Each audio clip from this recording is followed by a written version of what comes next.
Kuwait, কাতার, Dubai, Bahrain সহ মধ্যপ্রাচ্যের অনেক দেশেই এই মুহূর্তে বিমান চলাচল বন্ধ থাকলেও আশার কথা হচ্ছে ওমরা যাত্রী যারা আছেন তাদের বিমান কিন্তু এখনও চলমান রয়েছে। যদিও সেটা থার্ড ক্যারিয়ার বা ট্রানজিট বিমানগুলো বন্ধ হয়ে আছে, যে সমস্ত বিমানগুলো অন্য দেশ হয়ে যায়, যেমন কুয়েত, কাতার, বাহরাইন, ইন্ডিয়া, এ সমস্ত দেশের বিমানগুলো কিন্তু বন্ধ থাকলেও সরাসরি যে সমস্ত বিমান রয়েছে, যেমন বাংলাদেশ বিমান, ইউএস বাংলা অথবা সৌদি এয়ারলাইন্স, এগুলোতে চাইলেই আপনারা ওমরা করতে যেতে পারেন। কারণ হচ্ছে ডাইরেক্ট বিমানগুলো কিন্তু এখনও চালু আছে। অ্যাকচুয়ালি জেদ্দা এয়ারপোর্ট কিংবা মদিনা এয়ারপোর্ট, এই এয়ারপোর্টগুলো এখনও পর্যন্ত যে সমস্ত জায়গা দিয়ে বিমান পরিবহন করেন এই জায়গাগুলো নিরাপদ।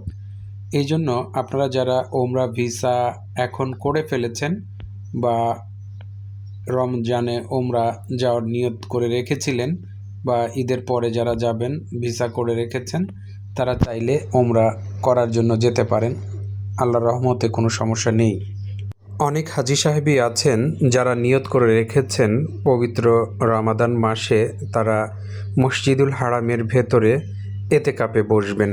তাদের উদ্দেশ্যে বলছি, যারা এতেকাপ করার নিয়ত করে রেখেছেন, আসলে এতেকাপের জন্য এখন বহির্বিশ্বের যে সমস্ত হাজি সাহেব আছেন তাদের জন্য কিন্তু সুন্দর কোনো ব্যবস্থা এই মুহূর্তে নেই। গত 3 বছর ধরে বহির্বিশ্বের এতেকাপের হাজি সাহেবদেরকে ওখানে বসানো হয় না।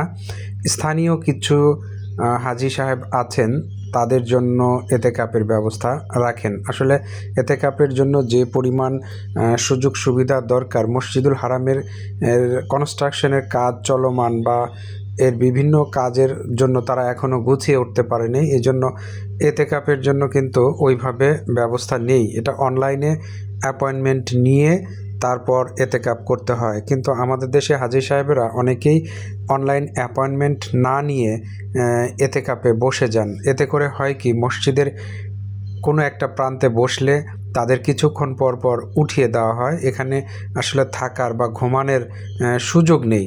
এই জন্য দেখা যায় যে তাদেরকে এক জায়গার থেকে উঠিয়ে আরেক জায়গায় পাঠানো হয়।